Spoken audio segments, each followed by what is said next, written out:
And welcome to Hero Power. This is episode 80.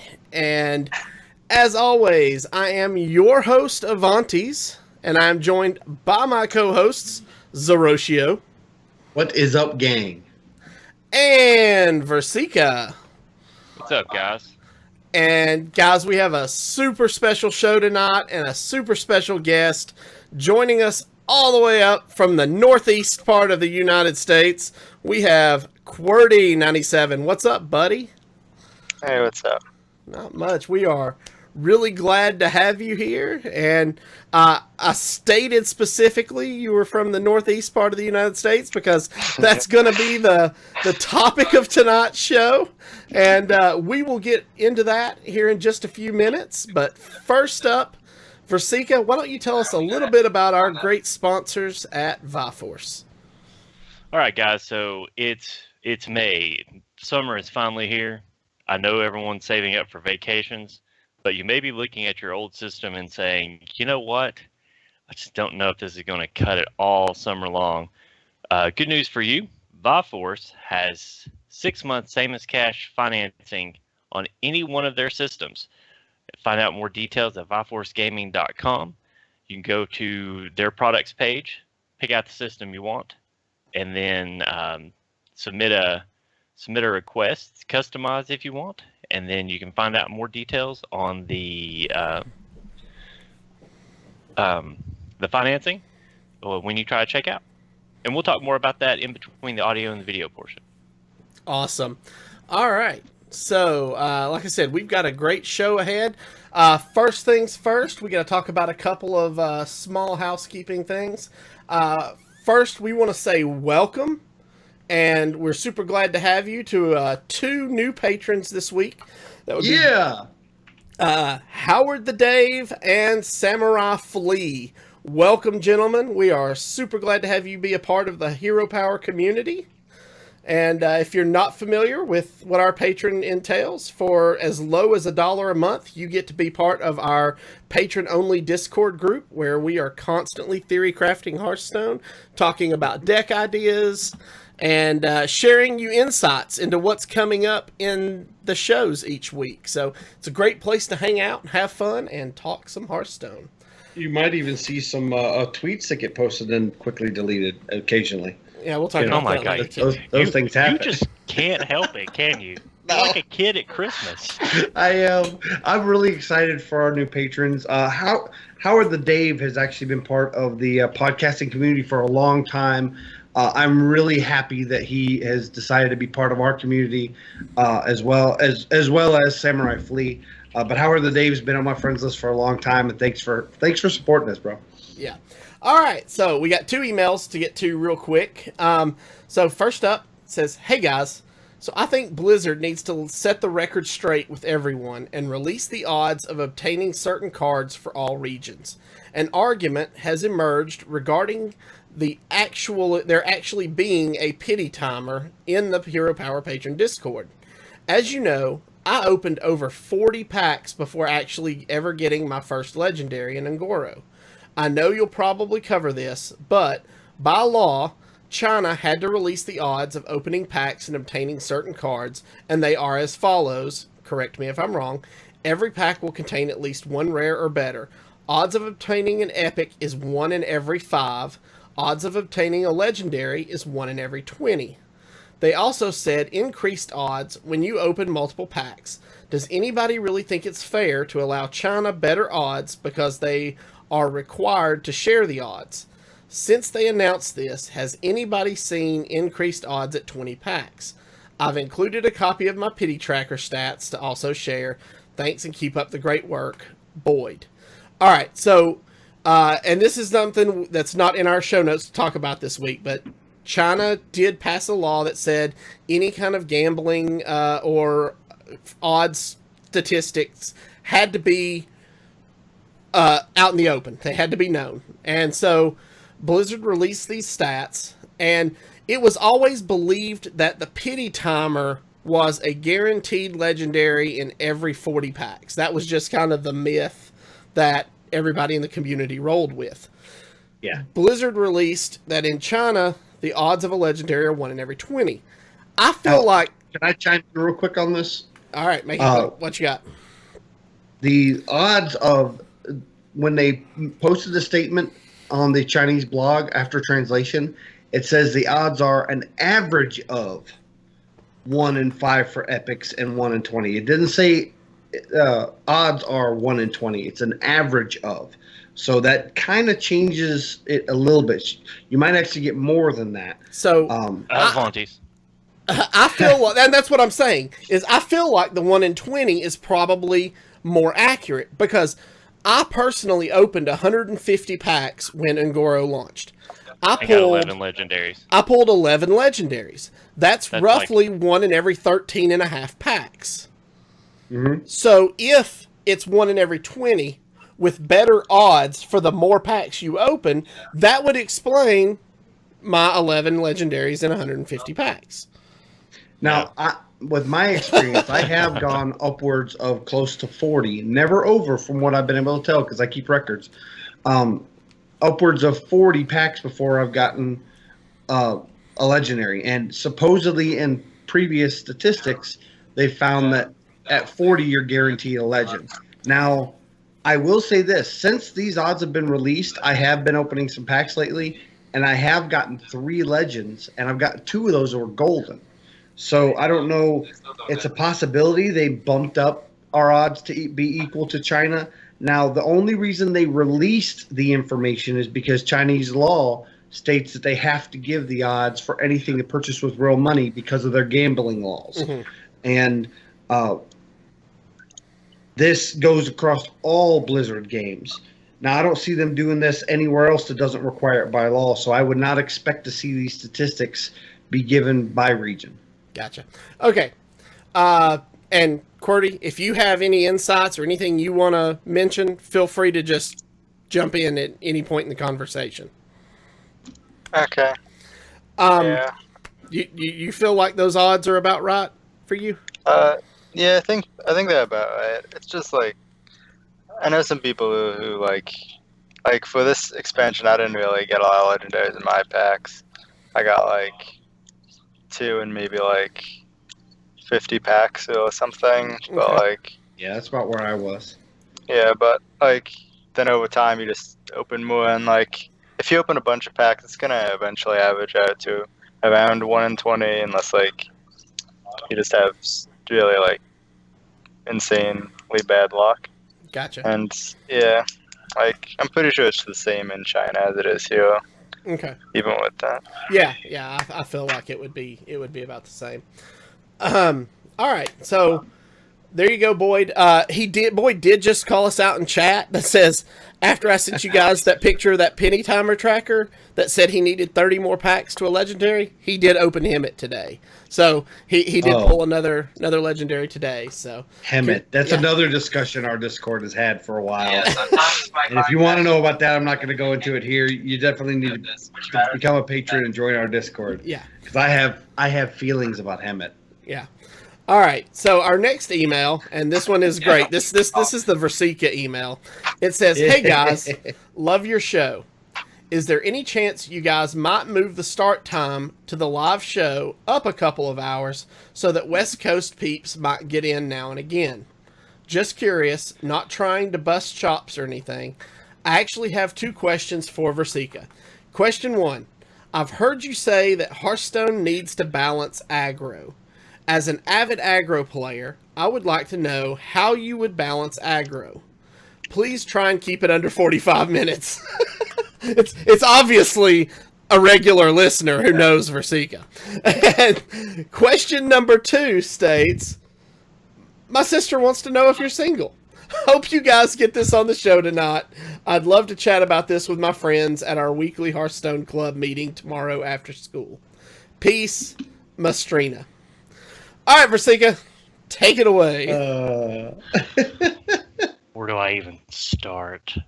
Okay, so first of all, I think it's hella cool that you have a Hearthstone club after school. Keep it up, and I hope you guys have a lot of success with it. So we'll start with the easiest question first. I am married. In fact, all of the Hero Power crew We are all married, so Oh, there we'll you go, just go throwing us ahead under and the bus. we'll go ahead and just take care of that right now. Okay, so on to the harder one, and it's really hard considering the ridiculously short time limit you gave me.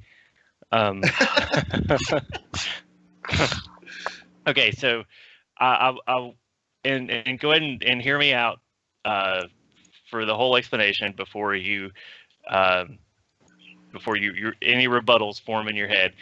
I'm going to go ahead and say that this is a complex situation that will probably change every single time we have an expansion, and that I do truly believe balancing the different play styles in Hearthstone is a delicate and like razor thin balance that Blizzard has to walk. So that being said, I think you start with charge, and I'll give you a point of reference. We're all ex-Magic players, so in Magic, when you play anything that is what is considered a permanent on your side of the board, your opponent has the option to react and play what they call a fast effect. That doesn't exist in Hearthstone. So in a game like Magic, when someone plays something that is not affected by summoning sickness, which is a Magic term, but it's pretty much the same thing, anything that can attack the turn it comes into play, you as an opponent have the ability to react to that and play any fast effect that may change the state of that permanent as it's being played. So in games such as Magic, there is sort of a check to that ability there. In Hearthstone, since that check doesn't really exist, it makes charge a lot more powerful in Hearthstone than it does in a game such as Magic. So I feel like if you really want to balance aggro, you start by not removing the ability to go face with charge from all minions, but you take the Devilsaur approach and you do it with some of the minions, making it much harder to create a deck full of minions that can attack the turn they come into play, allowing some of those minions to affect the board state the turn they come into play, but not necessarily attack the face. So like I said, it's a complex and broad discussion, one that would take more than the time that I have just talking about this email, but I think that that's where you start. I think you start with manipulating the charge mechanic on some of the minions, maybe not putting as many in the meta, or maybe even altering the effects of those that already exist in the meta. But yeah, that's where I would start. And then if you want to know more, this kind of discussion takes place in our Discord quite often. Mm-hmm. So like we said at the top of the show, it's $1 a month to patron the show. The Discord is awesome, and if you were to patron, get in the Discord, I'm sure you could get much more conversation on this topic. Absolutely. And I want to mention the request on the times. This is something that was really difficult for us to decide on when was the best time for us to do our show. The best time slot, or best day slot for us was Wednesday, with other shows, and make sure we're not stepping on any of the other Hearthstone community shows. And we're on the East Coast, so if we were to push any later, unfortunately, Versika will turn into a pumpkin and become much less attractive, and your sister wouldn't think he's so attractive. So that wouldn't be an option, unfortunately. But you can always catch our shows, the next day, usually the next morning, at HeroPowerHS.com. We have a link to all the YouTube videos and everything. Absolutely. So there you go. Thank you for the email, Mastrino. We appreciate it. We love hearing from you. All right. Before we jump into the news, I do have one more shout out. I want to throw a huge congratulations to one of our patrons, and that would be Ducharmo. That's right. This past Saturday, he won the Deals Hearthstone League 3. He was the third season winner. If you guys don't follow Deals, he is one of the co-hosts of The Angry Chicken. He runs a Hearthstone League for all of his subs into his Twitch channel, the Dillionaires. And out of all those, Ducharmo emerged victorious. And so we just wanted to throw a big shout out and say congratulations. And a secondary shout out is another one of our patron members on our community, Matt at Arms. also competed in that, and he was eliminated He halfway made through the top tournament. 8. He made top 8, knocked out the 2 seed, making it much easier for Ducharmo to win. That's very true. It was a team effort.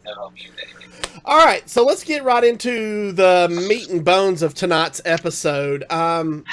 So our good friend and guest tonight, Mr. Qwerty, made a post on Reddit yesterday, and I'm going to kind of touch on it. And then I'm going to turn it over to him to kind of talk a little more about it. But he said that this season he made it into the America's Spring Playoffs. Congratulations, by the way. You're the number 38 player, I believe.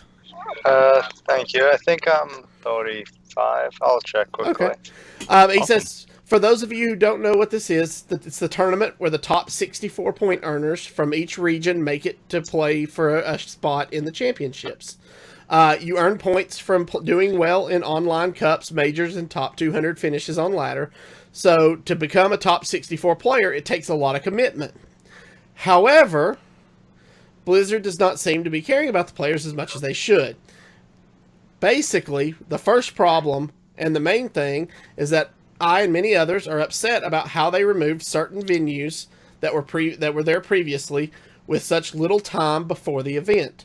The players basically got an email on May the 8th that gave them the options for the venues for the event, which will take place on the 27th and 28th. So, and this is what I was pointing at when I was saying he's from the Northeast, was because in the past, there's always been on the East Coast like 3 to 4 venues. Well, this time there's 2 in the U.S.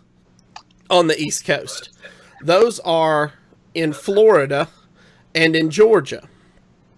The other venue on the East Coast is in Montreal, Quebec, Canada.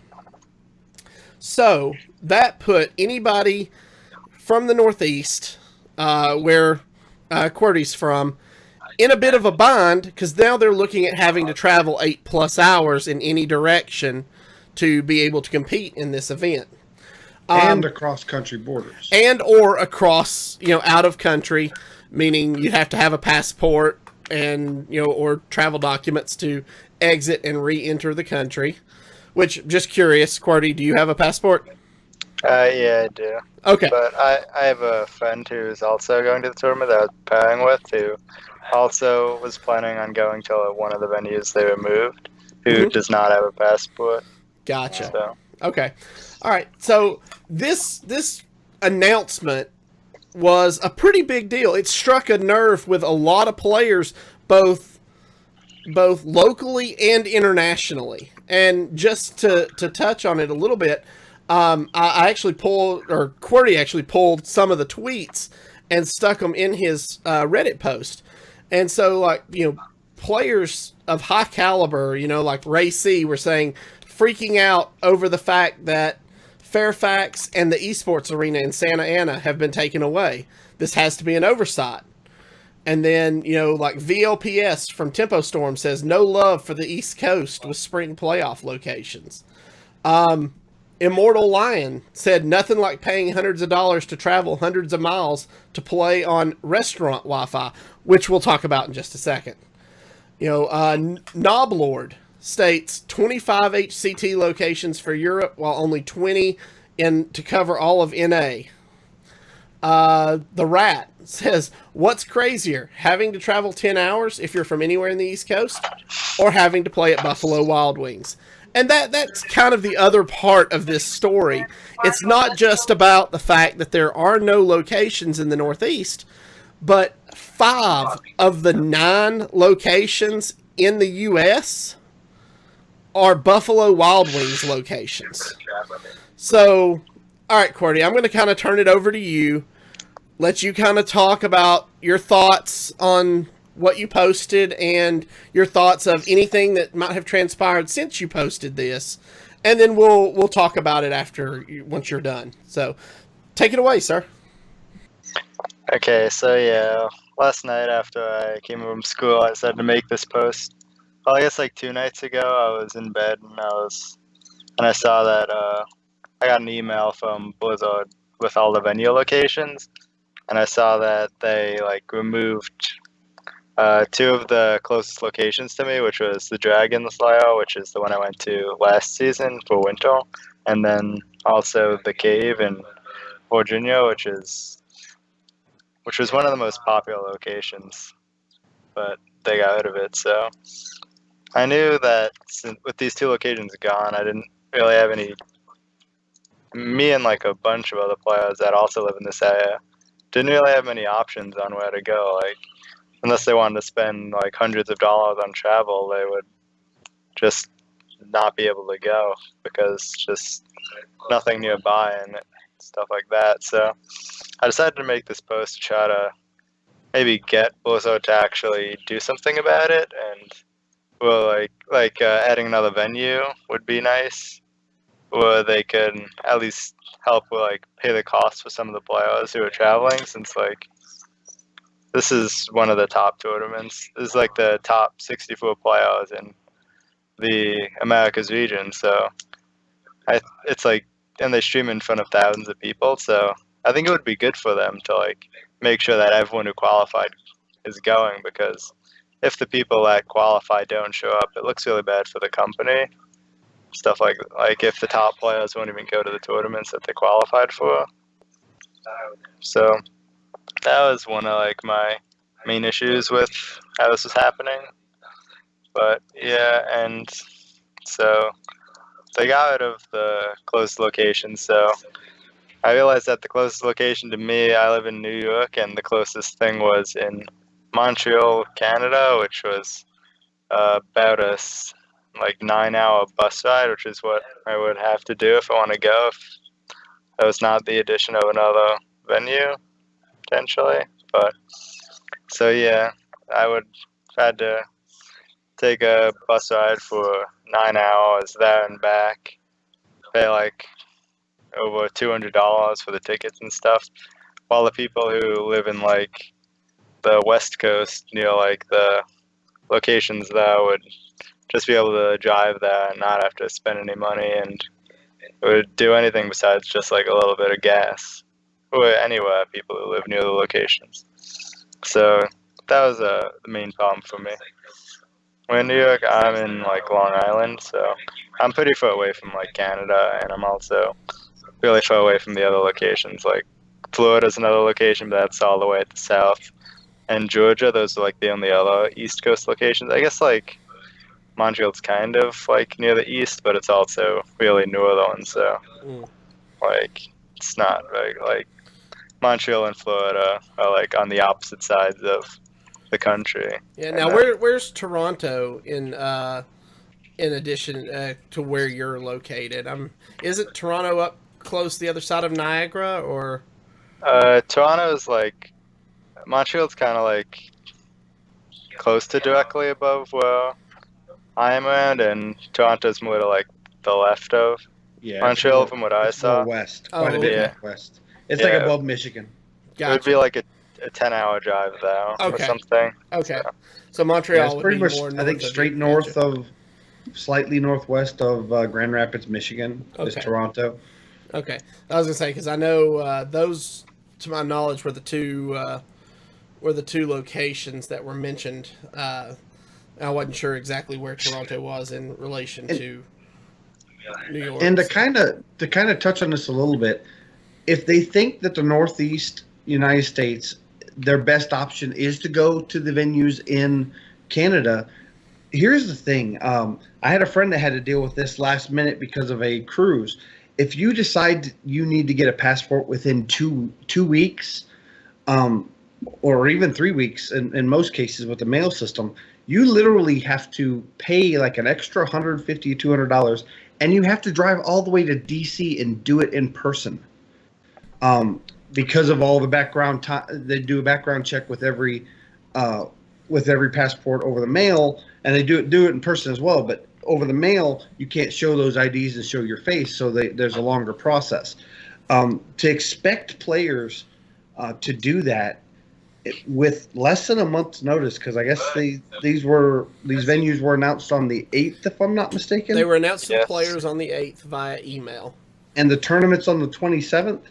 Yeah. That's just under 3 weeks. That'd be very difficult for someone who normally doesn't travel outside the country for esports to try to get a passport. I know I don't have an up-to-date passport because I don't do a lot of travel outside the country since I'm out of the military now.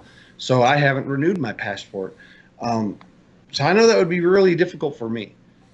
Yeah. And the other thing that we kind of touched on was 5 of the 9 locations mentioned inside the U.S. are being held at Buffalo Wild Wings locations. And you had said in your post that, for some reason, Blizzard decided to replace some venues as Buffalo Wild Wings. So in California, instead of them using the esports arena in Santa Ana like they have in the past, they're holding the event at a Buffalo Wild Wings 30 minutes away. So you also go on to say that, it just didn't make any sense that Buffalo Wild Wings would seem like a terrible place for a tournament. Kind of, what are your thoughts on why you feel like Buffalo Wild Wings would be a terrible place to hold a tournament?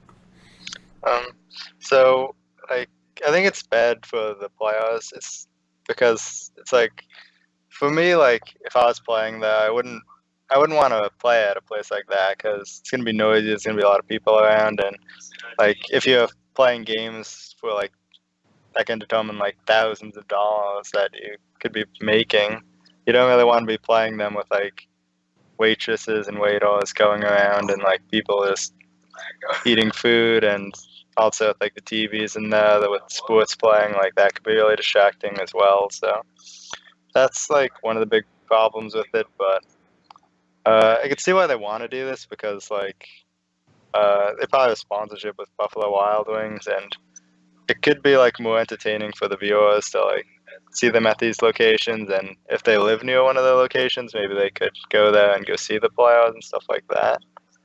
But yeah, it's also when people are playing, and if people do come to visit them, they're still playing the games, which they have to be focusing on. And then if people are gonna be coming up to them while they're playing these games, it's gonna be pretty annoying for them.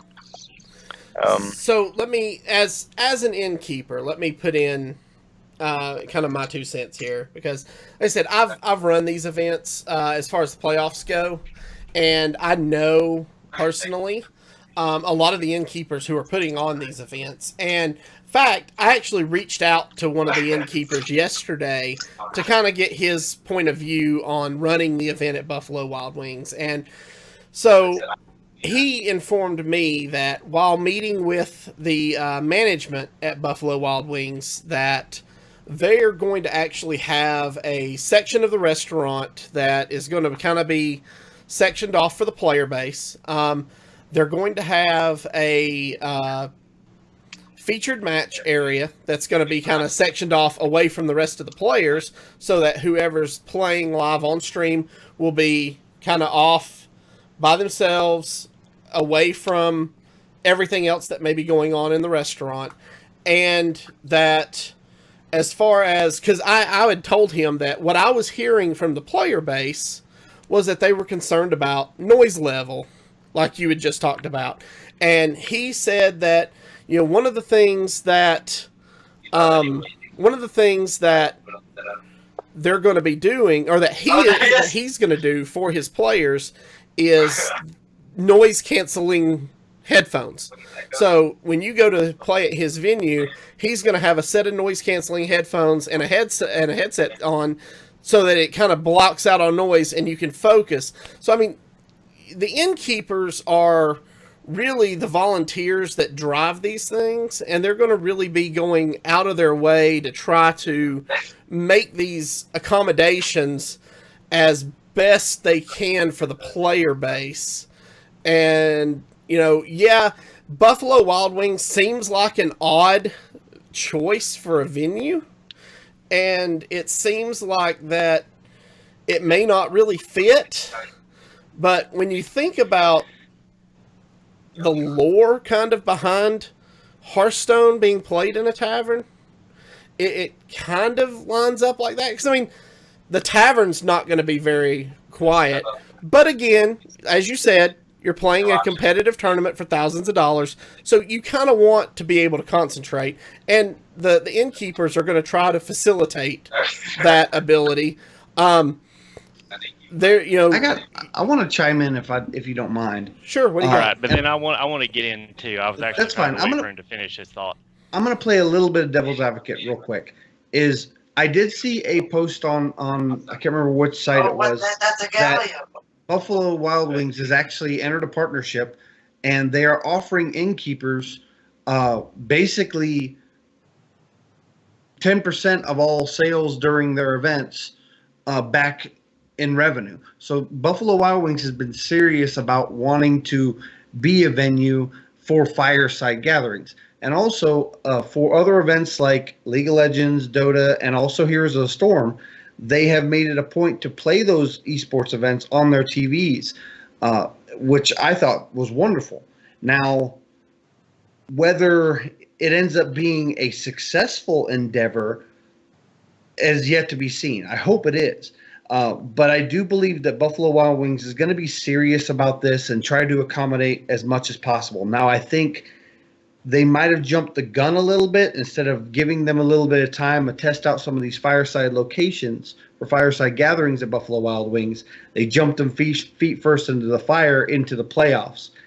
I do think that might have been done in haste because they haven't really had a chance to gauge how Buffalo Wild Wing handles regular fireside gatherings, let alone I would like to say I've talked to a lot of these innkeepers, and a lot of them have been running fireside gatherings at Buffalo Wild Wings for a long time. So this is something that has happened. The innkeeper gets to choose the venue that they want to run their events at.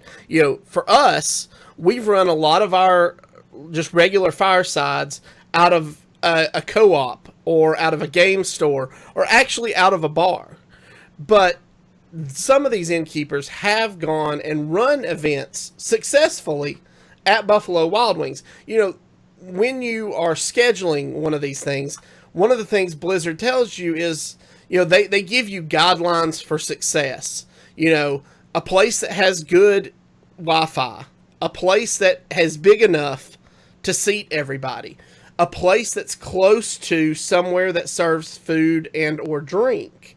And now, while I don't personally know what the Wi-Fi looks like at Buffalo Wild Wings, I do know it meets all those other criteria, and it would be it could be a comfortable environment to have a fireside. I've never run one there. I've never been to one there, but that's just kind of my thoughts on it.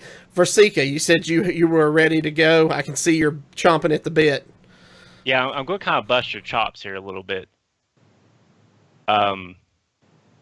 As a person who competed as a pro on the Magic circuit, you are well aware of. I'm not going to pull any punches here. Ridicule when it comes to places where you are playing something that isn't considered a quote real sport. You're going to find a lot of that at Buffalo Wild Wings. And I'm not just talking about here in Tennessee. We're actually we're kind of on the end of both spectrums. It's 50-50 shot whether you go in and you either find someone who's super rude, or you find some people that are just super polite about it and just talk about it behind your back. But it's still going to be a distraction one way or the other. And I'll go ahead and say that as much as you try to spin this into a positive, and I appreciate, and I'm saying this because I love Hearthstone. If I didn't care about what was going on, I wouldn't even be talking about it. And I have no plans to play professionally, so this is just from the outsider looking in. This, combined with the recent knowledge that Buffalo Wild Wing gives Blizzard a kickback for hosting these events in Buffalo Wild Wings, it seems like this is a move to try and curb cost. And I know that there's costs in running the event, but the lack of venues combined with the move to Buffalo Wild Wings and the knowledge that Buffalo Wild Wings gives them a kickback, it makes it seem like the game isn't going well, and in spite of the fact that they just released numbers saying that they're 70 million strong. Now I know that the numbers that they released coming out of Ungoro, and it looks, at least from my layman's perspective, as if the game is going in the right direction and making a good profit, and that's good because we want this game to stick around. We've invested a lot of time and money in it as players, but what was that looking like before the release of Ungoro, which wasn't that long ago? And having worked as a project coordinator in a company where big decisions like this have to go through the proper chain of command, I'm willing to bet that this was being talked about before Ungoro released and before they knew how successful Ungoro was going to be.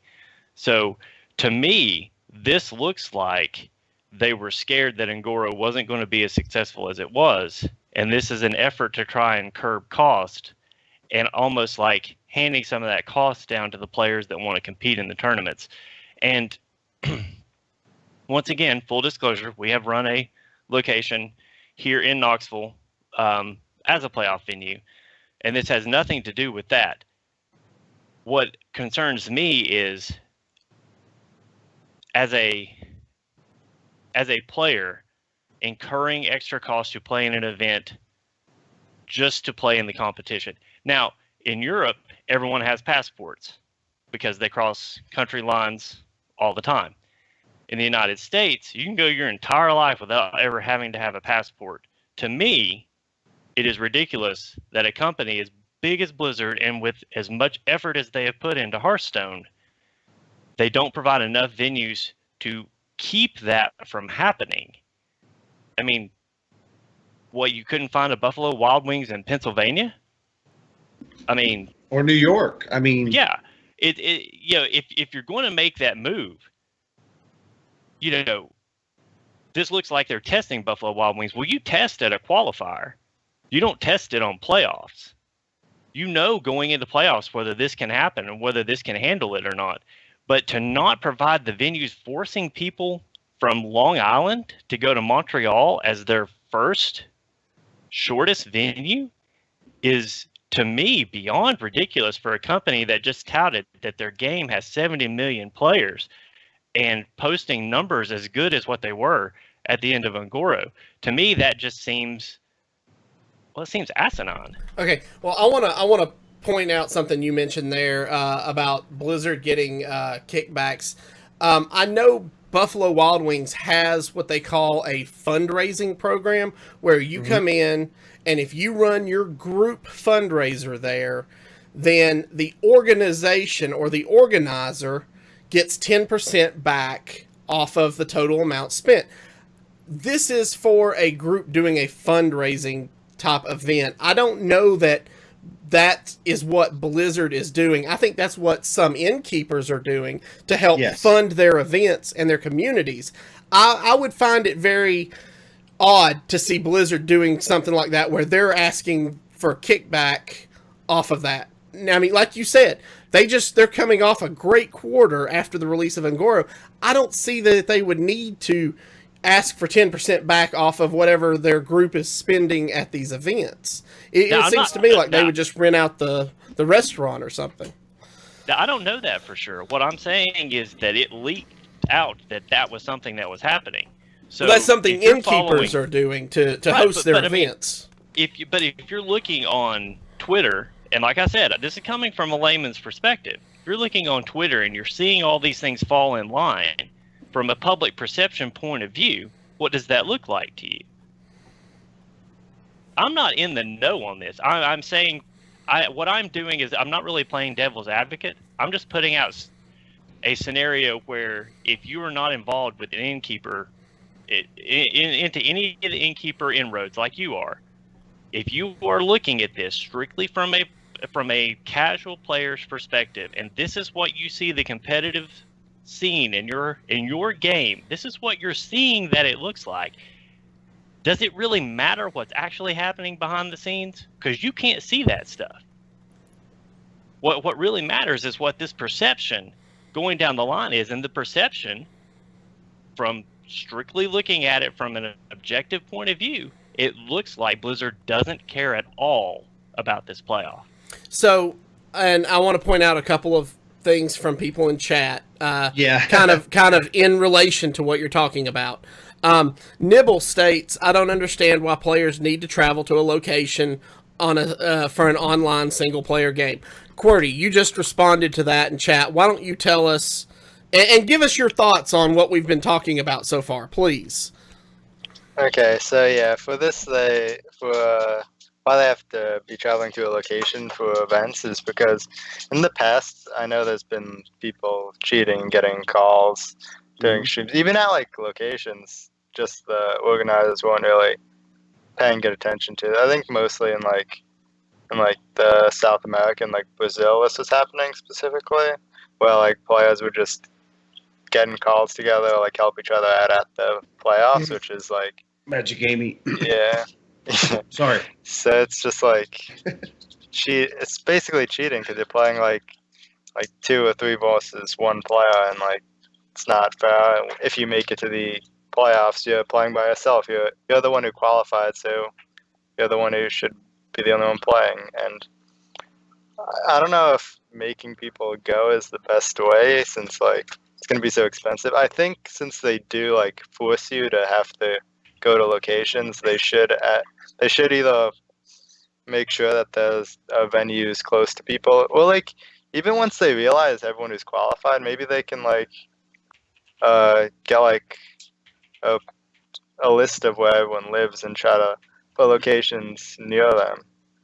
And Yeah, something like that could be good, but I mean that would take a lot of time and a lot of work.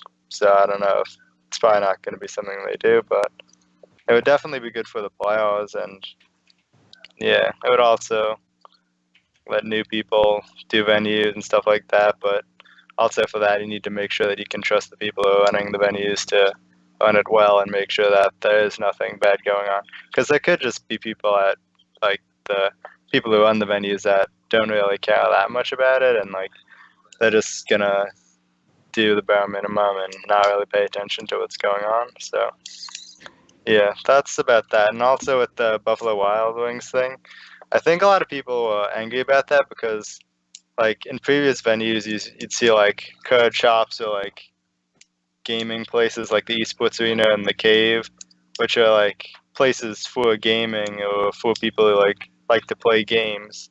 And then, you know, like, they'll probably have, like, good connection, or at least should be good enough, and maybe they'll have places for you to play and stuff like that. But when you hear about Buffalo Wild Wings, you don't really think about like a place where you can go and play games and or play like video games or play board games or something like that, or like good connection or anything, which is what a lot of people are worried about. They're worried about DCs. I know people who are going who say that they're going to travel, like, instead of going to close by Buffalo Wild Wings, they're going to go fly to a different location just because they're afraid of the connection issues. Yeah, and I could understand that. I want to touch base on the Buffalo Wild Wings specifically. I do know that they do trivia competitions, and a lot of that is not housed directly at that Buffalo Wild Wings. It's done online. So they have a fairly tested and tried and true established network, and from my history of knowing friends that go to Buffalo Wild Wings on a regular basis to do trivia, they normally don't have any network issues. My concern, however, would be we ran a smaller venue. It wasn't like the Cave or the esports arena, but it was a little gaming shop. We actually had a separate section for the players to be in themselves that none of the patrons went through. There was no distractions. We had a separate area for the featured matches. We made sure the area was nice and calm and accommodated a good playing atmosphere. When you have a restaurant, a family restaurant with kids running around and crying and families talking and people eating and people imbibing, alcohol, in some cases copious amount of alcohol. And there's also multiple TVs with other sports and news and whatnot on in the airwaves.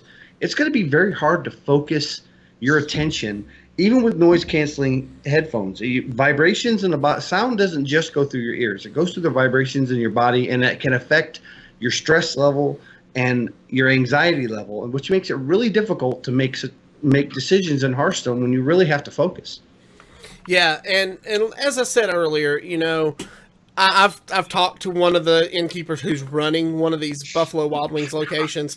He's told me that, you know, they're going to be separating the players from the general restaurant. They're going to have like a roped off section for the players. Okay. And then he told me that, you know, and this goes for anybody listening who's playing. If you have a concern about your venue, feel free to reach out.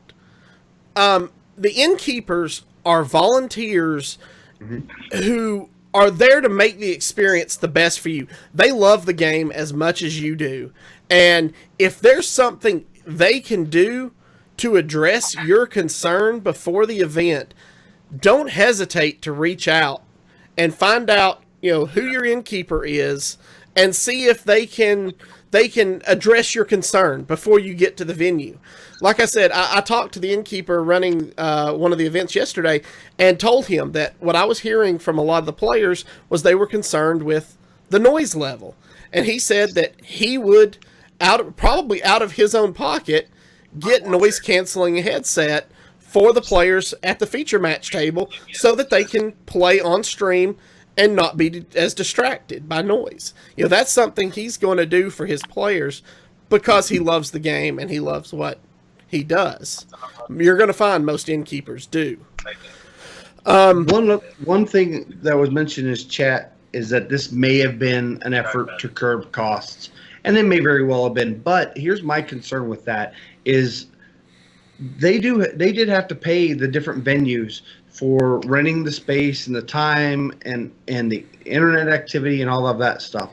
Now, obviously, they have an agreement with Buffalo Wild Wings, and they probably have a reduced cost on that, which is what makes this appealing.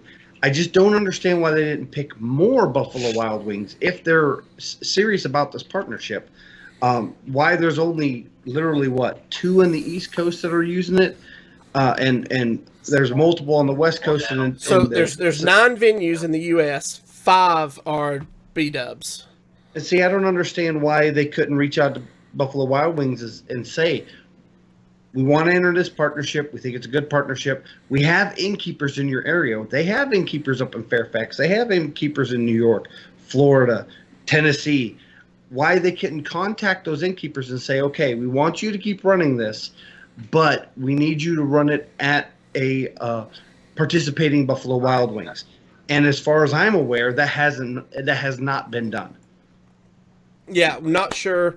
Don't know exactly everything that happened behind the scenes. So Qwerty, yes. As of right now, are you still planning on playing in Montreal, or are you looking at going to one of the other venues in the U.S.? I would go to Montreal if it's the closest. Well, I would most likely go. Like, I don't know, the cost might be too much, where I'd just be at the point where I can't really even go. Mm-hmm. But yeah, there's the possibility of a venue being added nearby.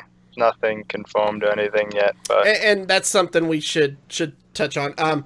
Earlier today, there was a tweet that went out and was immediately deleted, that there was the possibility of a venue being added in the Northeast. Nothing at this time has been confirmed from any venue in the Northeast or by Blizzard's esports team.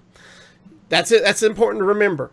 All of these decisions are done by Blizzard's esports team, not the community team, not the company as a whole, but as their esports team within the company. They make the decisions on what venues will host these events. And as of the time of this recording, nothing has been added. There was that tweet that went out and was deleted that stated there was the possibility of a venue being added in the Northeast. And if that is the case, props to Blizzard for taking care of the players in the Northeast like that. We'll have to wait. It's probably a Blizzard coming soon TM,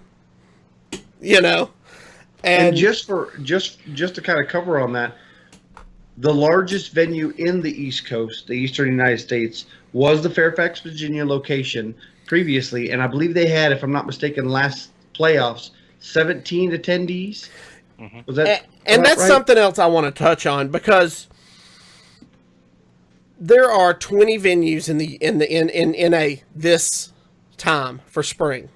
In the Americas, yeah. In the All the way Americas. including South America. Back in the winter playoffs, there was 21. So Yeah. technically, we've only lost one venue overall. They Over shuffled some of the 3 venues up. continents. Yeah, over 3 continents, we've lost technically one venue. They've shuffled up the locations, and yes, it feels like they just maybe overlooked the Northeast. But if they add one to take care of those players, I think they're back at 21 venues. But here's the big thing for me. They've cut the players in this event down to 64. Yes. So you're dividing 64 players among 20 locations. Well, technically it's 72.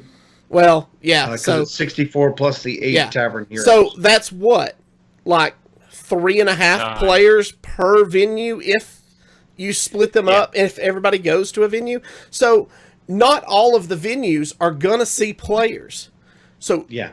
does it make a point to have that many venues available? No, but I think you have to be smarter where you place them. Exactly. And that was my point. If they paid attention to the last playoffs and the number of players that are returning players from last playoff that went to, we'll just say, the Fairfax, Virginia location, because they had the largest amount on the eastern side of the United States, I would have thought they should at least pick a venue in that general location, whether it's Pennsylvania, New York, Virginia, somewhere in that little triangular area, that those players that are coming from Connecticut, New York, West Virginia, and in some cases North Carolina could have somewhere close, as close as they did last season. And they didn't do that. The closest is Montreal, and we've discussed the kind of the strain that it puts on the players to try to go across borders. Okay, so I'm going to give you an example, and then I know we need to move on to Dick List. So the company that I work for is a major pharmaceutical company. If you buy over-the-counter medication from one of 3 people, you have a 33% chance that you bought something packaged here in Knoxville, Tennessee. They chose Knoxville, Tennessee because Knoxville, Tennessee is almost square in the middle of the East Coast.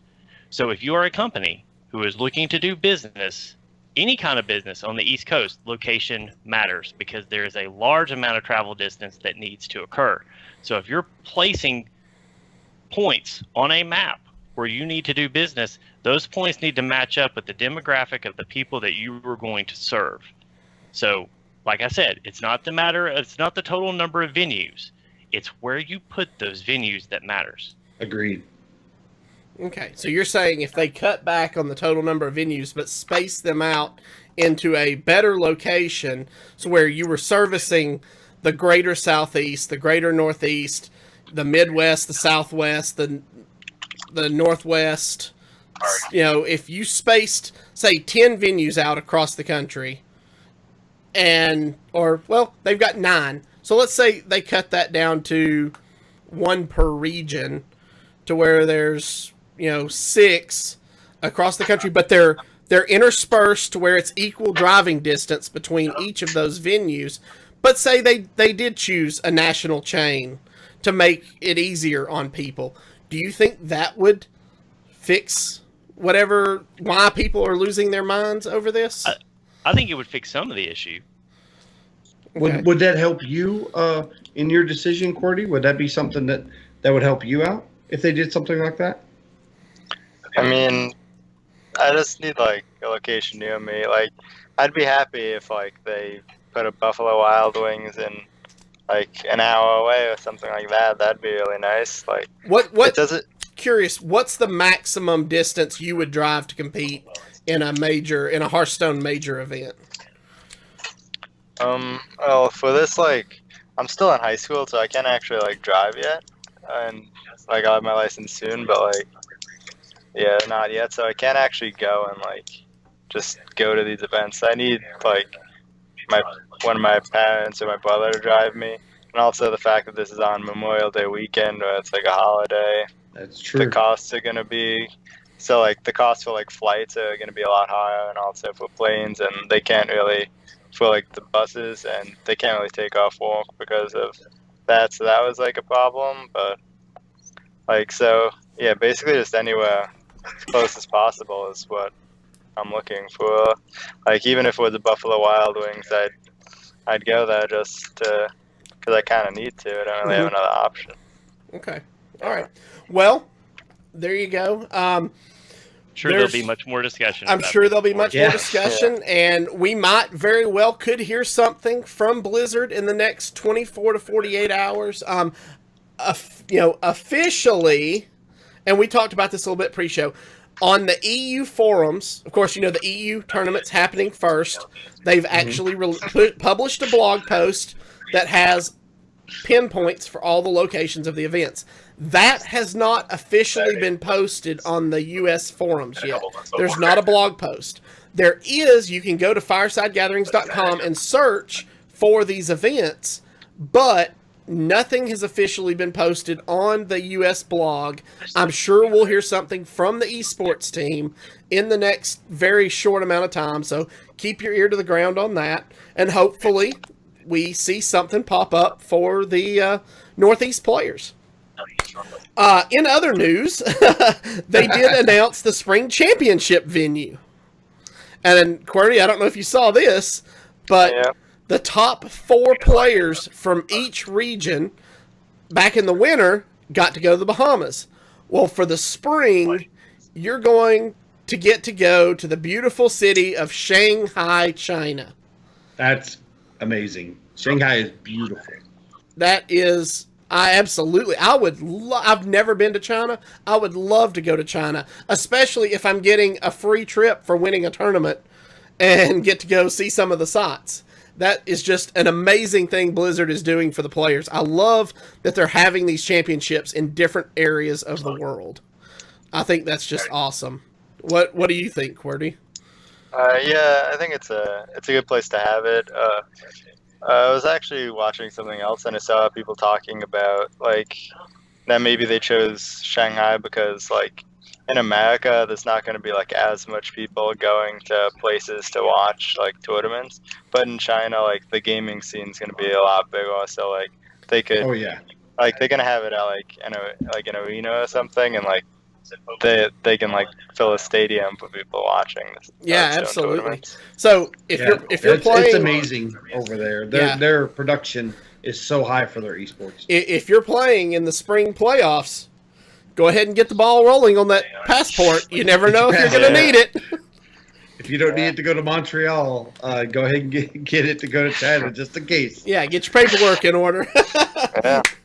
All right, so that brings us to this week's Tavern Brawl, which, if you're not aware, this is the 100th week of Tavern Brawl. So they did a special cavalcade of brawls. Each class is associated with a previous brawl and loads up with a deck based on the brawl's rules. So each class has a different brawl. It's a lot of fun. I've already got like 6 or 7 wins. I've been using it to clear out all of my daily quests. Crazy.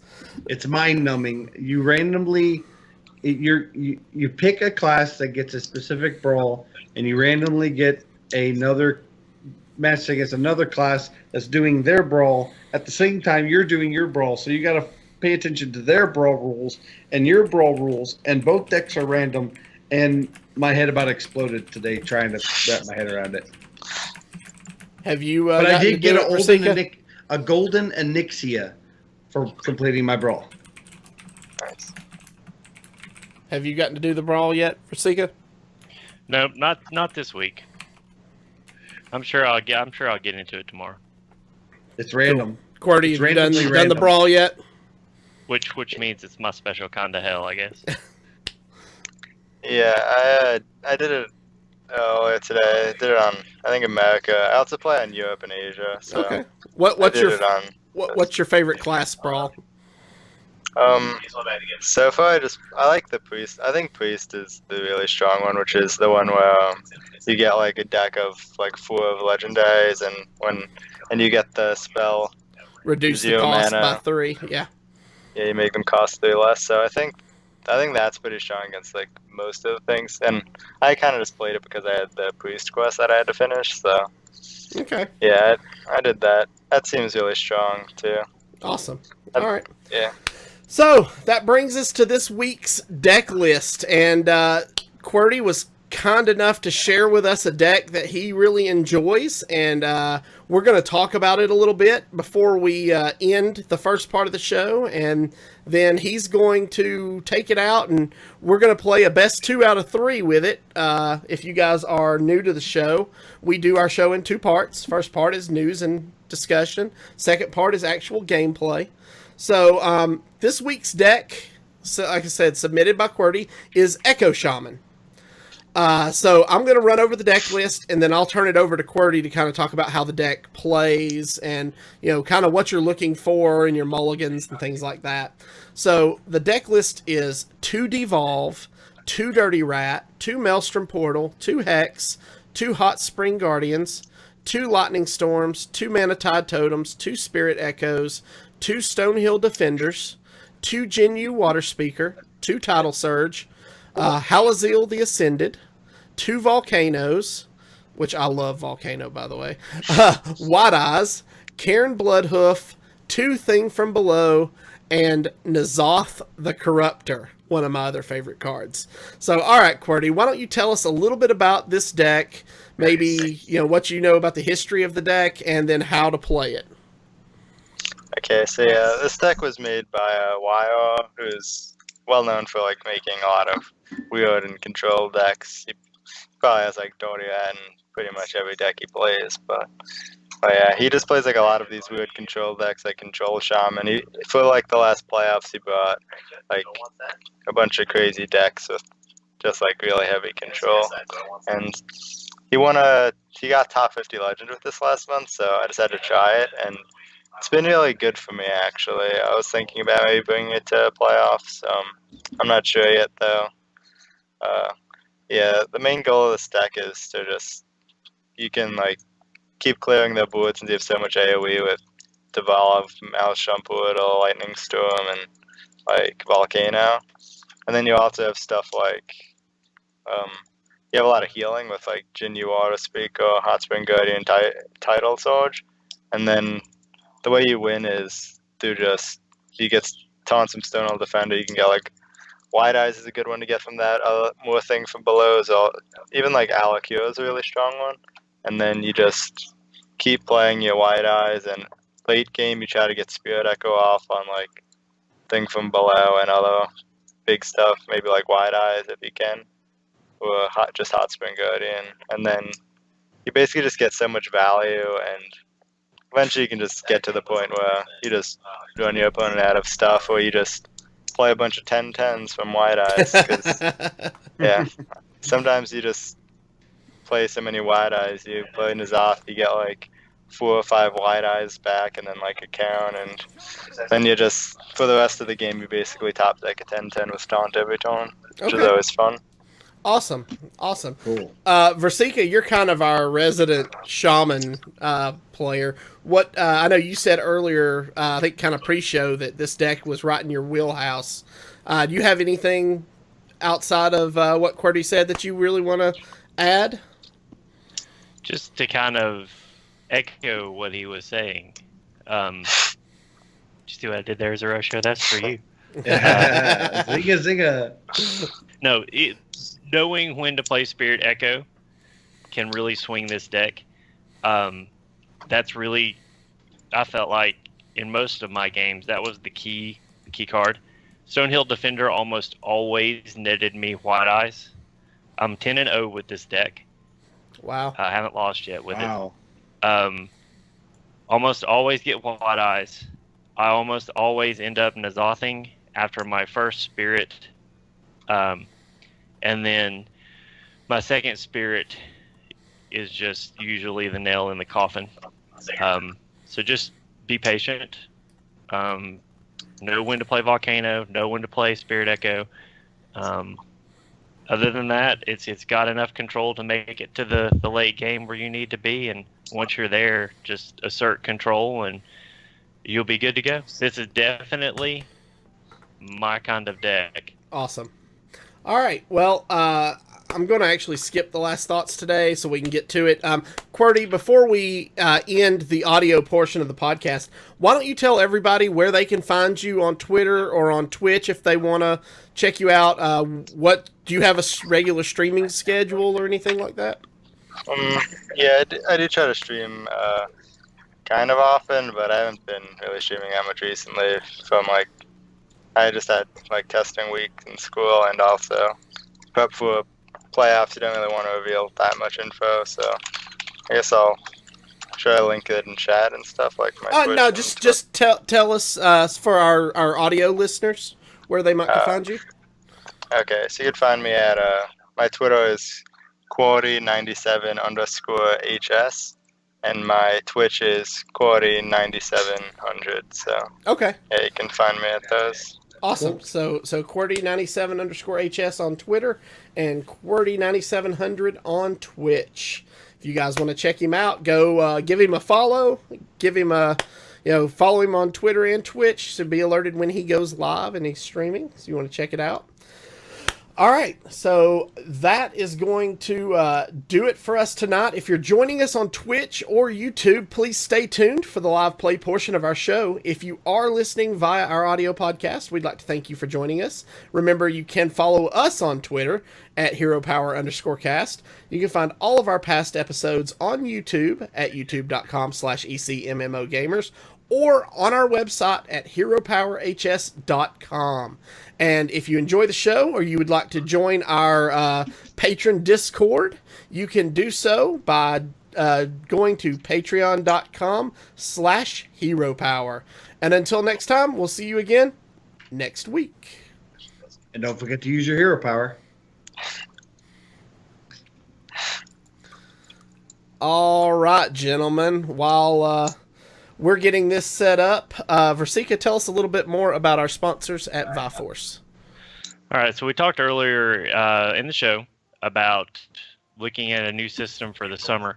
So I always think of summer as the time to treat myself. That's when I go on vacation and I get to have lots of ice cream.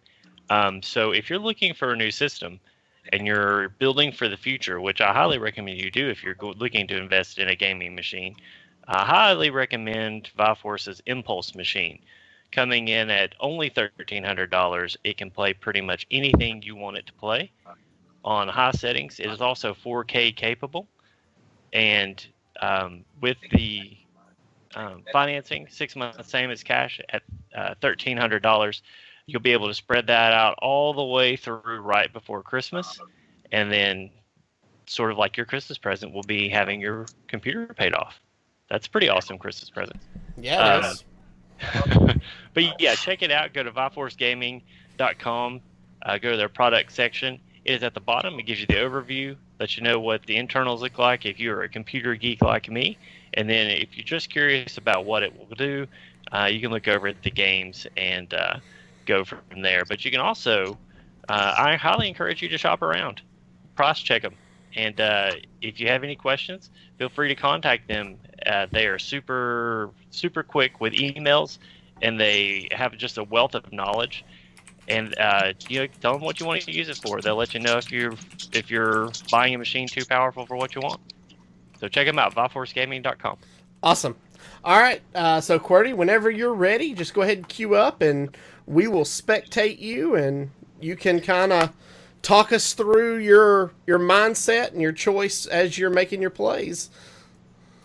Okay, queuing up now. So Okay. Looks like you already have an opponent. yeah, playing against mage. Against mage, one of the problems could be a lack of healing. So Okay. you basically need the healing at the end because they're gonna play Alex Shaw. Okay. So our hand is Dirty Rat, Hot Springs Guardian, Jinyu, Water Seeker. What are you typically looking for in your mulligan here?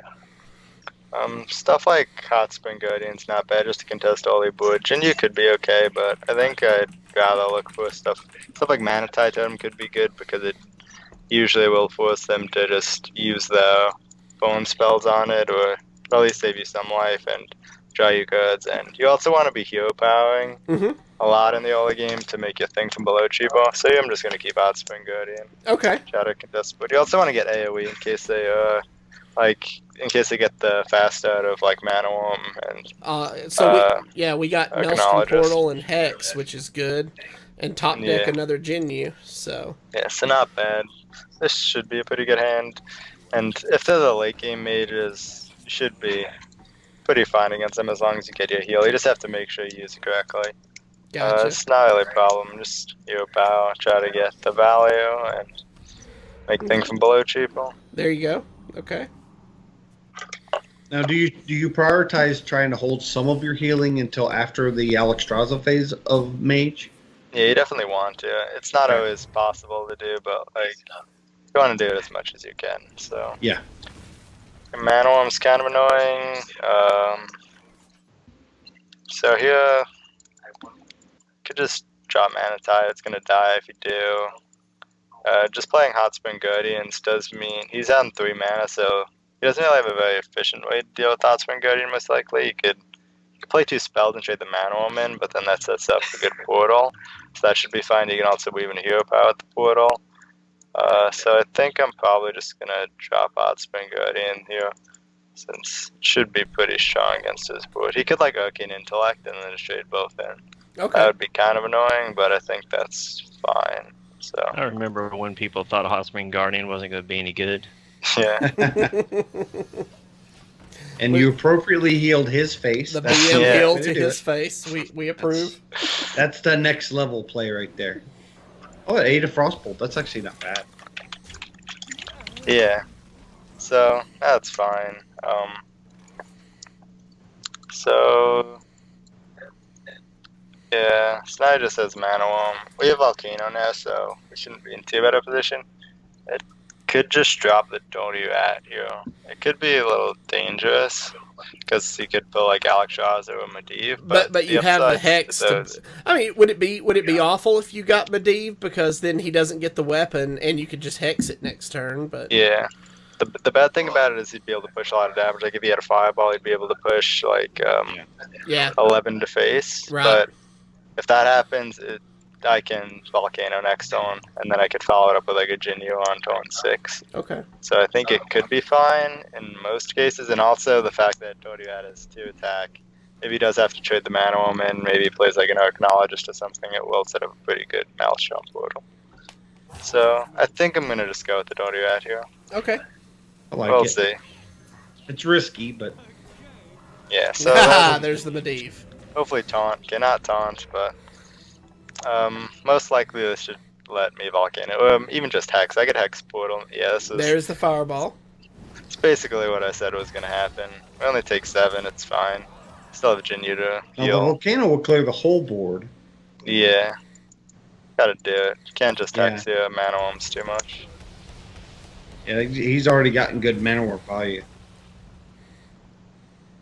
Yeah. Okay, so that's fine. So he's going face. Now we kind of need a Jinyu since we're getting kind of low and we need to just contest board. This is most likely barrier or block, so Right. Yeah. both of those are fine. You don't really win by like rushing your opponent down on this matchup or anything. You kind of just go late game. It would be good to get Spirit Echo with Jinyu. You don't really want to be just because I'm probably going to need more healing. Welcome to Hero Oh. Power, where you ask Yeah. and you receive. So here, it's not a lot of value, but I think I'm going to go with Spirit Echo. Well, Manatite and Spirit Echo. Yeah, I was going to wonder if we want to Manatite first, because I like that. Yeah, because I think we need the cards now, and we also need to get this back for healing. We're only leaving it 1 up. I guess I'll trade here for see what happens. Okay, so it's not like... Well, I guess that Effigy and Duplicate are gone. Effigy's gone, yeah, so... yeah, nothing would actually trigger from that. If it is Mirror Entity, it's fine, I guess. Counterspell's kind of annoying, but it's fine. Okay, so... What kind of spell? So yeah, like it said, it's most likely block. I wasn't actually keeping track, so I don't know if that was a babbling book. If it was, it could be something like Spellbender or Vaporize. Could be. He Well, probably. there's the babbling book. Yeah, I think he should have hit. Oh, he doesn't want to hit. That makes sense. So I'm just gonna Portal here and then Jinyu. I actually have to Jinyu first because they have Emerald Hive Queen now from Alchon Portal, and if I pull that, I wouldn't be able to heal Power first. But it's unlikely, but you always gotta play on it. Before it would be better to like heal to like play Portal before you heal Power because of lowly squad and stuff like that. Yeah. But now it's not really a thing. I didn't actually position this too. Yeah, I should have put the Jinyu in between where the Alley-Cat and Totem is in case of Medivh. I mean, Meteor. Yeah. Okay, so Here comes the this is- damage. Yep. So He's- he drew like all of his damage. Yeah. I could have traded in my Jinyu last time, but I didn't think I needed to. But maybe I did. I guess I'm gonna play this because I kind of have to. Yeah. Yeah. So I don't want to play anything else because I don't wanna. I want to be able to Halazeal next turn if I'm not dead. He can't Mhm. Pyroblast me yet unless he doesn't have coin. I'm pretty sure. So let's just do this. Thing from below doesn't help. Need something like Tidal Sword or the other Hot Spring Guardian. Or like, okay, that's fine. That's actually good because I can trade in my Jinyu now. Yeah, that is good because you can Jinyu into Jinyu. Yeah. I can there's a Tidal actually Surge. do that. Yeah. I Because guess I could do.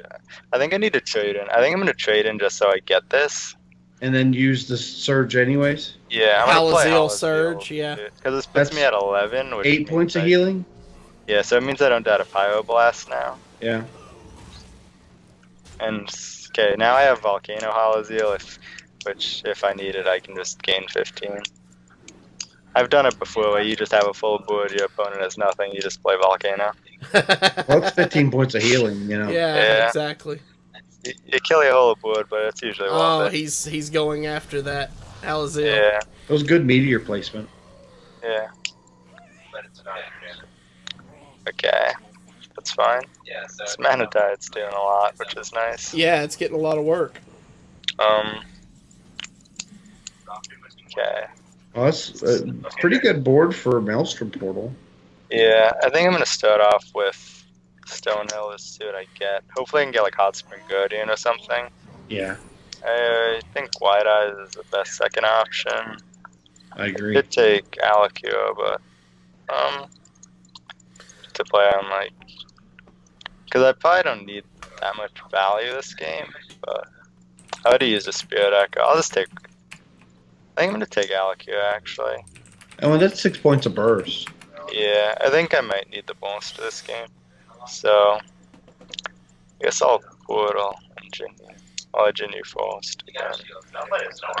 And then trade in the Alley Cat. This gets healed from Totem, and also I'd rather Spirit Echo. Yeah. Stonehill.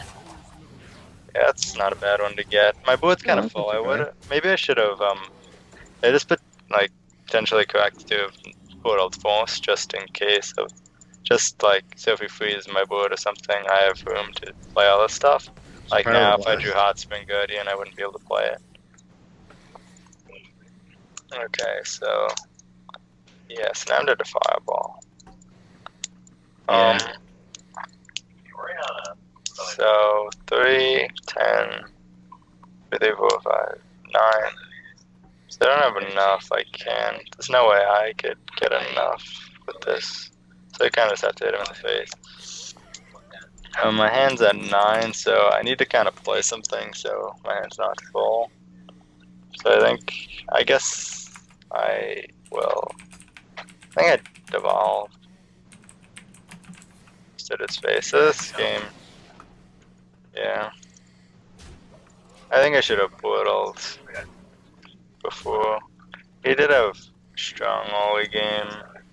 The Medivh build did push a lot of damage, which meant I had to, which was unfortunate, yeah. So it's probably Fireball. Fireball. Oh, yeah. second. Babbling. Babbling Okay. book. Off Okay. of the Yeah. Babbling book. There you go. Because Because most of the time you don't run two main deck Pyroblasts. But I get them often off of things like Babbling Book or any of the Discovers. And that's that Gunther Mage. It seems little variation on it. Yeah. So yeah. So I would have still lost if I did Portal second. The Halazeel. Yeah, him killing the Halazeel was annoying. I had to get a lot of cards.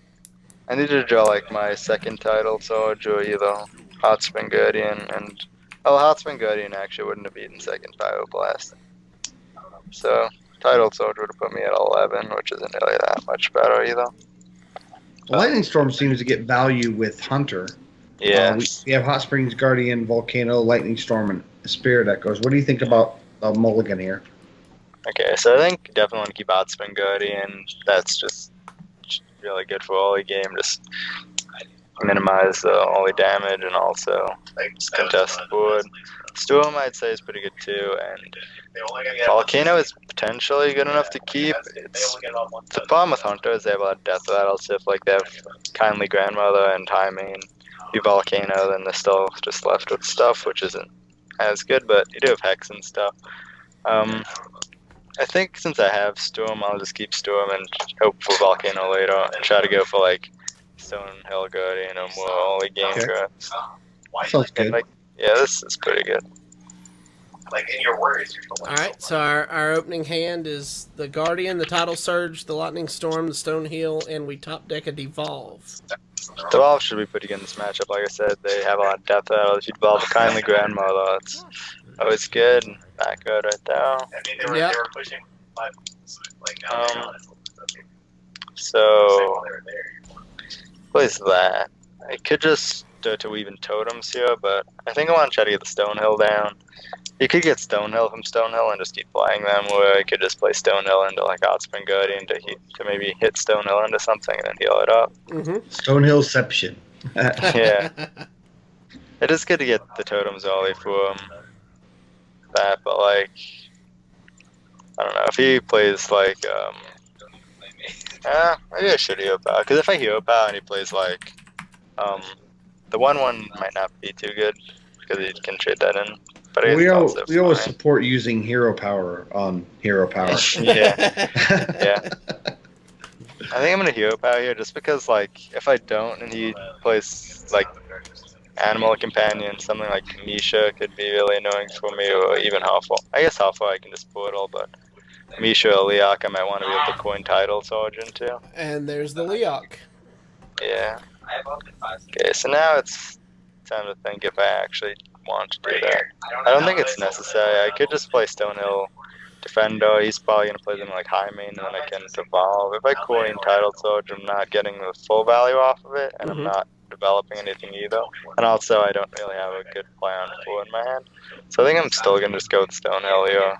He might have to just trade both in, and then I could just set up a good Storm for me as well.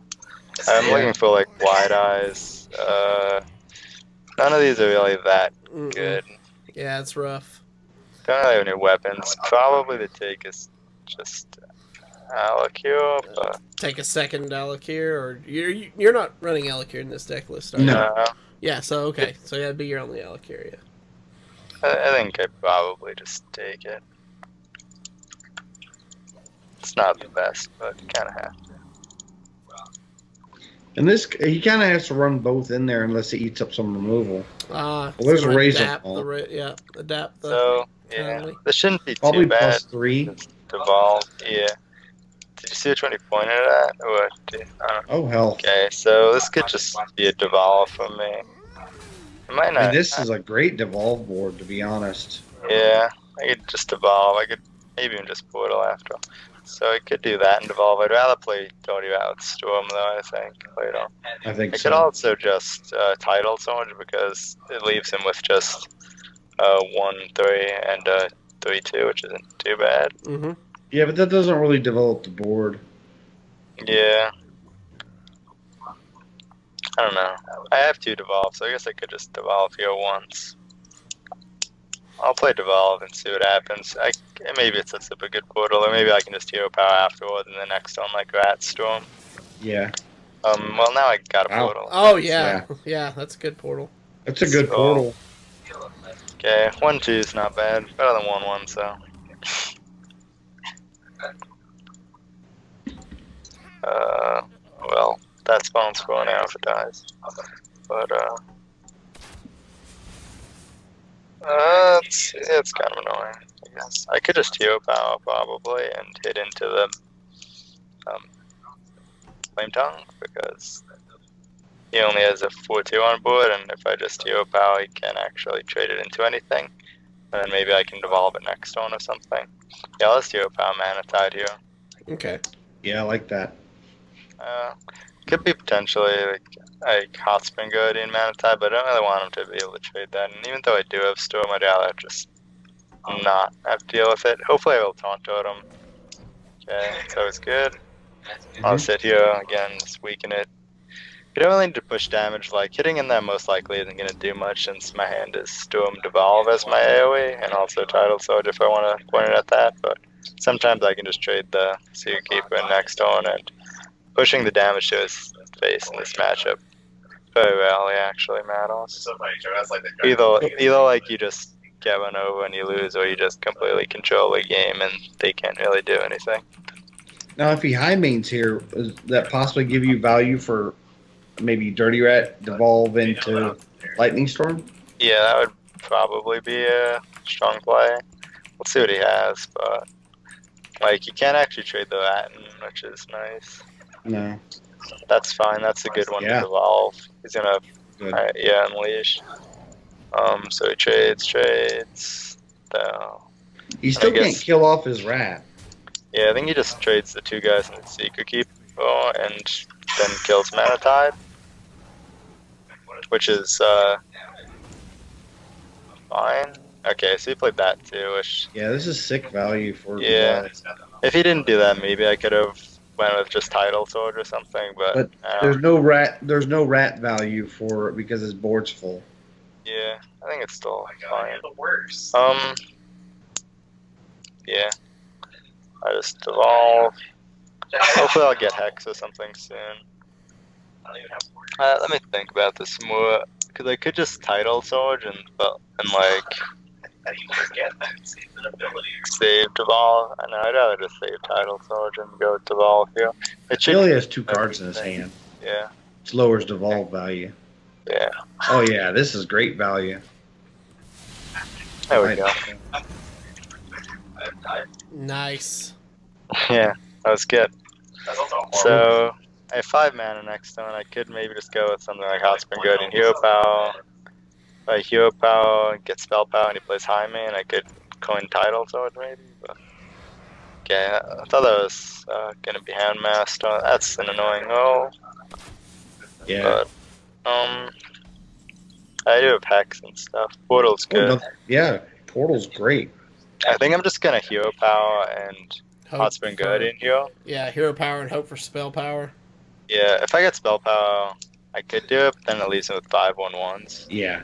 Okay, so I don't think I want to do that. I think I'd rather just play Hot Spring Qwerty in here. It might make him trade his Ratten, and then I can just put all the board away. Okay. And yeah. also, I could Yeah. I'll have Hollow to do it next turn. Yeah, that's a good Oh idea. yeah. That'll be I some could've- heal value. Yeah, it was also possible playing the Dirty Rat was also correct over Hero Power here, because if I have the 2/6 and 2/4 taunt, it basically always means he has to trade his Dirty Rat in. Well, now he could like kill command or something. And That's true. don't get as much value, but if that happens, it's fine. I can still just Tidal Sword and then Malchump Portal. Or I could Alakir maybe. Alakir trade into 5/2 and 3/2. Have my 3/3 if he leaves healing up against his 5/1/1, then whatever else he plays is chilling. That's true. We'll see though. I'm always impressed to hear some professional players, their mindset as they're going through each turn. It's amazing to me. Yeah, there's a lot to think about definitely with this deck. So many Well, options. This is going to be some value for him. Yeah, kind of annoying, but it Oh, looks he's not like trading the he's just, totems. Like, looks like he's just gonna let me portal, I guess. I was gonna Okay. say, like you said, the Okay. Halazil into Maelstrom is gonna give you back a lot of that. Yeah. Look at that. Oh, there's a Hex. Do you need to get rid of that Tundra right now? He only has one card in his hand. It would be nice, but I don't think I can. If I play Halaziel Portal, he has to trade Hymen into it anyways, and then I can just hex that and then title Right. sword I'd say save Yeah. the hex for the high main. other thing next. I could coin Hero Power and try to go with Spell Power. It heals me an extra 7 and also kills the 3/2. It's 43% to do that. You really don't have much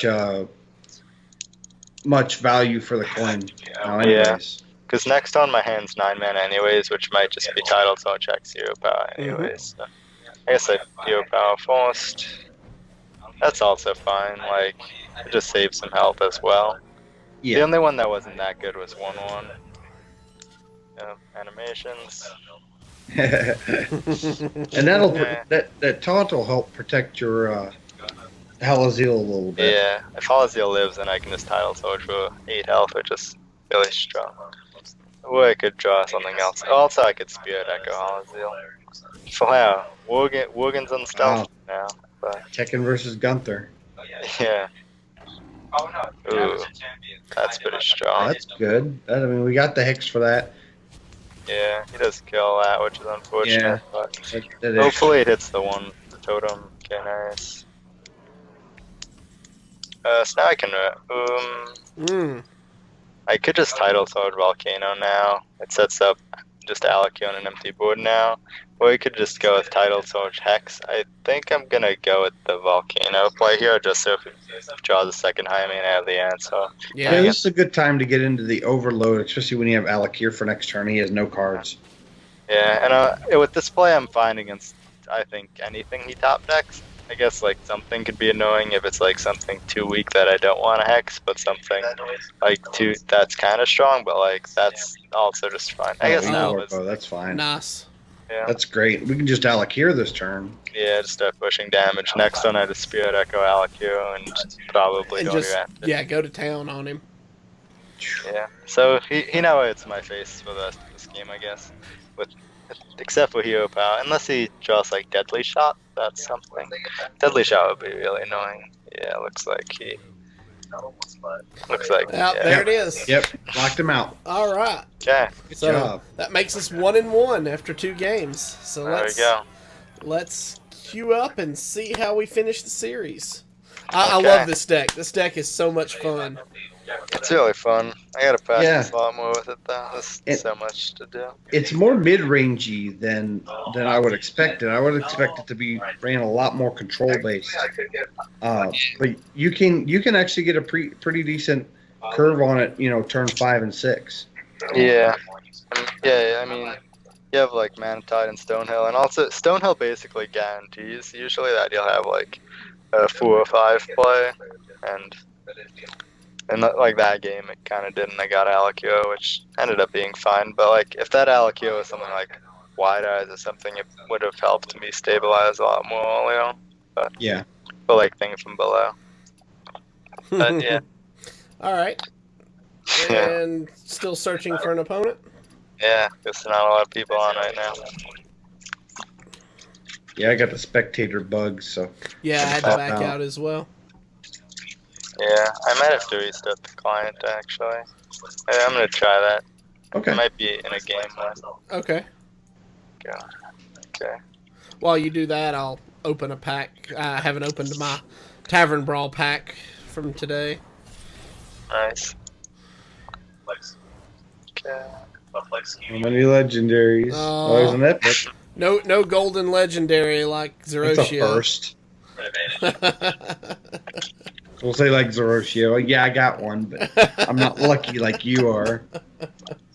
Okay, so back in the game. I'll queue up now. Hopefully I get into a game.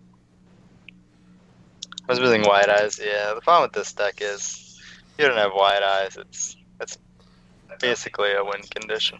Like that game, it wasn't really necessary. But if you play against anything that's not aggro, you kind of need it. Unless you really get at high rolling Stonehill Defender, maybe. Yep, that's correct, Matt at Arms. Those 3 unopened packs in my thing are my packs for picking Rutgers to win it all, and so I will open those before we end the show for tonight. So our opening hand here is Maelstrom Portal, Hex, Devolve, and Jinyu, and we are playing against a Warrior. So what are your thoughts here, QWERTY? Okay, so basically, keep Portal. Portal's good again. Devolve could be kind of good, I guess. I don't think I keep Devolve because it's most likely Taunt Warrior. But in the case that it is Fight Warrior, I want to keep Maelstrom Portal because it's just so important. Taunt Warrior is going to be a very long game. Like, going to the my very... guess is that it's Taunt Warrior. Oh, no, they ditched the mulligan left card. the quest, so I guess not. So This is maybe a it is pretty Pirate. decent hand. Count's not very useful in this matchup, but if he got rid of quest in this matchup, that's going to be really bad for him. Either he got rid of quest or he is Pirate Warrior. Yeah. It could. Yeah, he didn't mulligan away everything. Okay, I'm going to assume not quest. Based on that. He's got a slow start, though. He got nothing on turn 1. Yeah. All That's Devolve. Devolve's good against like Salty Captain and stuff usually, and also for all thing. I might just have to Devolve this. I could have Stonehill, but kind of want to deal with that. I think I might Devolve just to play around Blood Cell Cultist. I think Devolve will be good value. You'll get a Wisp and then a 2-mana minion. Yeah, hopefully it's not a pirate. Terrible. And if it's anything too bad, we could coin out Maelstrom if we had to. Yeah, could just be 1 health, and then I can do that. Yeah. It just killed my 1-drop. I don't think I need to now. I could do the next one with Hero Power. Yeah.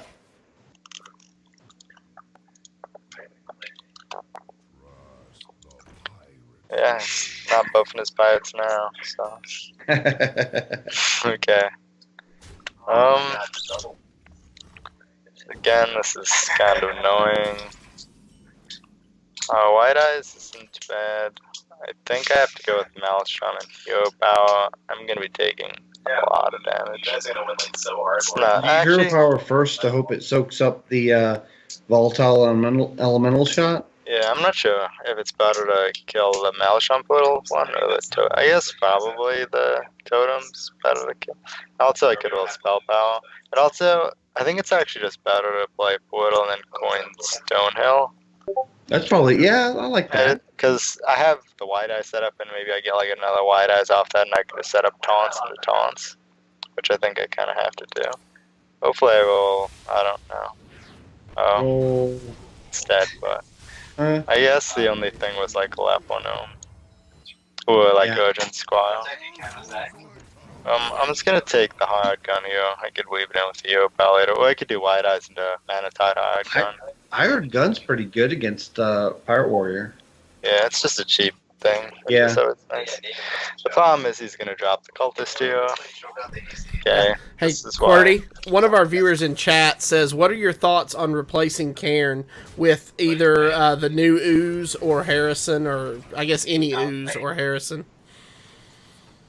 Oh god. So I think that Cairn is pretty important if you're gonna play against control decks. Like, helps a lot against Brawl and stuff like Dragonfire Potion, stuff like that. But it is possible it's not necessary, because if you just get the Wide Eyes stuff off, you can't. It just does so much. Like Harrison would be so much better than Cairn in this situation. But I guess I'll give him a Storm. But yeah, I think it could be good. Definitely, I'll probably try testing it out at some point and see how it goes. I think it's worth testing. Okay.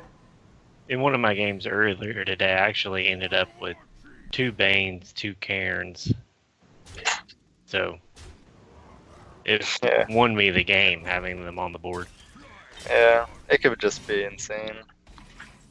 Title so much. This is the time when Spirit Egg is not that good. I only have 1 player. Drop this, hope I'm not dead. Yeah. Doesn't look great. Yeah, I didn't draw any like Hot Spring Guardians or Jinyu. I could have kept Jinyu, but I just assumed most likely Taunt Oil and didn't really work out. And I do the stuff with my control matchups like Manatide and Caron. Yeah. So looks like that's lethal. Yeah. Yep. He's got the mortal, yeah. This matchup I think is usually not too bad as long as you just get your Hotspring Yeah, you didn't Guardians get and any of your removal early oil. heal. Yeah. Yeah. Right. The problem was, yeah, if he had like the hand with like N'Zoth's Force Mate and Deckhand and stuff like that, I would have been able to beat that with the portals. But the fact that his hand was like double Captain and then Quokon and like he just had a weapon that he buffed a lot, I couldn't really beat that type of hand. Okay. All right. Well, it's not bad. It's a lot of fun to play. As you saw, it answers a lot of possible decks that you may see, just depending on how you mulligan. There are answers for just about anything you could run into. So, it's a solid deck overall. So, definitely, if you guys want the deck list, as always, it'll be posted on our website tomorrow morning, about 9 a.m. Eastern. And that's heropowerhs.com. You'll also be able to download the audio or rewatch the VOD for this show tomorrow on our website. So check that out. Let's do last minute thoughts. Zeroshio, what do you got for us? I just want to thank Qwerty for coming on the show and expressing his opinions and concerns over the state of Hearthstone esports right now. You ever want to come on the show and to promote yourself, or you want to give your thoughts about the state of Hearthstone? Open invitation. We really appreciate you coming on the show. Yeah, thanks for having me. Happy to do this and talk about the situation. All right, Versika. Just want to echo that. Thanks for coming on, and anytime you want to come back on, you just shoot Vontes an email, and we'll make sure to set it up. I want to wish you good luck on your upcoming playoff appearance, and hope everything gets worked out. And hope to see you in Shanghai. Thank you. Yeah, me too. Yeah, absolutely. And all right, guys, that's gonna do it for us this week. Again, thanks to Qwerty for coming out. Make sure you go give him a follow. It's twitter.com/Qwerty97_HS or on Twitch at Qwerty9700. So again, thanks for coming on the show. It was great having you. And until next time, guys, good gaming.